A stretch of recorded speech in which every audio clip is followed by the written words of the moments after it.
Alors, je me tourne en premier lieu vers l'élu. Un élu aux questions de la résilience, il faudrait en souhaiter un pour chaque territoire. Alors, du coup, Jérémy, quel est votre mandat? Euh, Bonjour à toutes et à tous.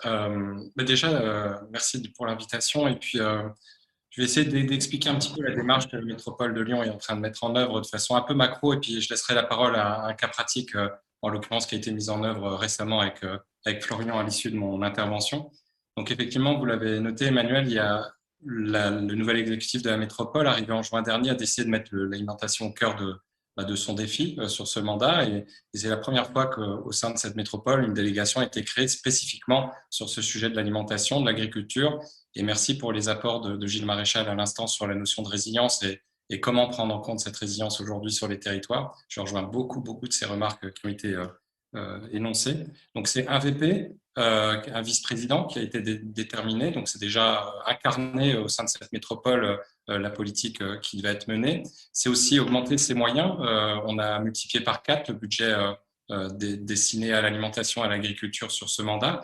Une enveloppe budgétaire qui était relativement faible jusqu'à présent. Donc, on arrive à avoir aujourd'hui un budget de 10 millions d'euros pour traiter cette question de l'alimentation. Et puis, c'est une feuille de route qui s'acte sur deux grands axes. Le premier axe, c'est la résilience du système alimentaire territorial.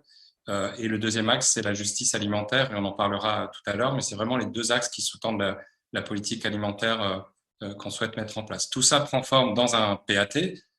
Alors, le PAT, il a un avantage, c'est qu'il apporte un cadre, il apporte un endroit où on va pouvoir mobiliser tout l'écosystème qui touche à l'alimentation. Et ce PAT est en cours d'écriture, après avoir élaboré une stratégie, un diagnostic sur le territoire. Et ce PAT, il a comme objectif, deux objectifs, du coup, de résoudre cette problématique d'autonomie alimentaire du territoire. Le diagnostic qui avait été élaboré, et merci pour la projection, je la vois à l'instant, c'est à peine 5% d'autonomie alimentaire sur le territoire, c'est-à-dire avec un double phénomène, quasiment 95% de ce qui est consommé par les 1 400 000 habitants de la métropole lyonnaise proviennent de l'extérieur d'un territoire au-delà d'un périmètre de 50 km autour de la métropole de Lyon, donc plus large que le périmètre administratif de la métropole. Et puis un autre phénomène, c'est 95% de ce qui est produit aujourd'hui sur la métropole s'en va du territoire pour aller sur d'autres bassins de consommation. Peut-être sur ce dernier point, je pense que c'est aussi mettre en valeur les potentiels des territoires. Typiquement, la métropole, vous la connaissez pour certains avec l'image d'Épinal du tunnel de Fourvière, les bouchons, le côté vallée de la chimie. Sachez que sur les 54 000 hectares de la métropole, il y a à peu près 24 000 hectares d'espaces naturels et agricoles, dont 12 000 hectares d'espaces agricoles. Ces 12 000 hectares aujourd'hui sont productifs, mais pas forcément productifs en direction de son propre bassin de consommation. Désolé, les cloches de l'hôtel de ville sont en train de retentir. Euh, et donc, il y a aussi l'objectif de revaloriser ce foncier agricole et de le réfléchir sur du circuit dit de proximité, et faire que cette agriculture bénéficie aussi à son propre bassin de consommation.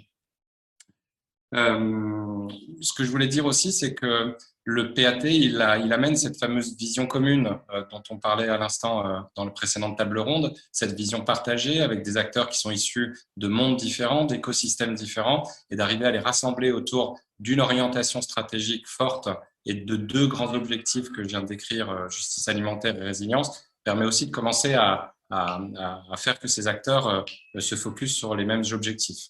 Et puis enfin, le PAT, il a l'avantage de décliner un plan d'action. Et un plan d'action, ça veut dire être concret. Après avoir dit des objectifs, c'est d'avoir des preuves concrètes des avancées en termes de lutte contre les précarités alimentaires et augmenter notre autonomie alimentaire. J'ai pas le temps, là, dans le peu de temps qui m'est imparti, de vous donner toute la feuille de route et toutes les actions qui vont être mises en œuvre. On en détaillera certainement une plus fortement avec Florian et la réorientation de certaines cultures circuits longs vers des cultures en circuit court. Et Florian en parlera largement mieux que moi. Ce que je pouvais dire, c'est une collectivité, elle peut agir sur un facteur, c'est le foncier. Et d'ailleurs, depuis notre arrivée, on a lancé une modification des documents d'urbanisme qui va rétrozoner, c'est-à-dire redonner dans les documents d'urbanisme la terre qui aujourd'hui est cultivée en vocation agricole et non plus en vocation à urbaniser. c'est-à-dire commencer à protéger l'agriculture. L'autre aspect, c'est de sanctuariser ces terres agricoles. Et donc là, on a un dispositif réglementaire qu'on utilise assez largement, puisque sur les 24 000 hectares d'espaces naturels agricoles, on a 10 000 hectares d'espaces aujourd'hui qui sont protégés ad vitam aeternam pour leur vocation agricole et naturelle. Et la dernière chose que je voulais partager avec vous, c'est au-delà d'agir sur le foncier, c'est accompagner. Et donc la collectivité, ce qu'elle peut faire, c'est agir sur de l'ingénierie, donc développer de l'accompagnement pour permettre à des agriculteurs, souvent hors cadre familial, qui n'ont pas accès à un patrimoine familial pour se lancer, d'accéder à cette activité. Et donc, c'est la mise en place de fonciers, la mise en place d'une ingénierie disponible et la mise en place d'aides à l'installation à travers des espaces tests agricoles. Et puis, le dernier élément que je voulais partager avec vous, c'était un autre levier important de la collectivité, c'est sa commande publique.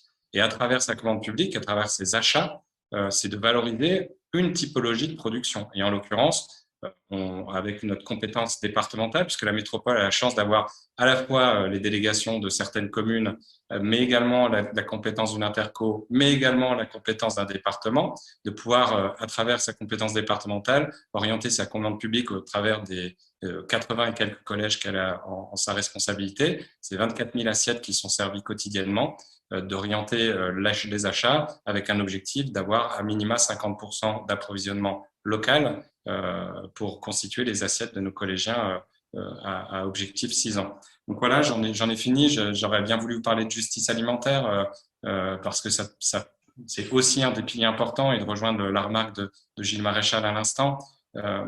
Tout ça ne vaut que s'il est accessible, si la production est accessible par le plus grand nombre. Et en l'occurrence, on s'est rendu compte à travers cette crise sanitaire, et ça a dû être dit dans cette matinée, on a découvert, ou plutôt redécouvert, que des zones entières de la métropole, de certaines métropoles, aujourd'hui ne sont pas couvertes en termes d'approvisionnement de produits locaux et sains. Deux stats, et je finirai là-dessus, hein. Une enquête qui a été réalisée, 30% de la population lyonnaise déclare ne pas avoir les moyens de se nourrir comme elle le souhaiterait. Et 15% des gens interrogés déclarent même ne pas se nourrir à leur faim. Donc, on a un réel enjeu aussi d'orienter l'ensemble de nos actions pour servir ceux qui n'ont pas un accès facile à ce type d'alimentation. Et évidemment, derrière, les enjeux de santé et l'ensemble des petites stats qui vous sont proposées, je le vois à l'instant dans la deuxième diapo. Voilà, merci Jérémy.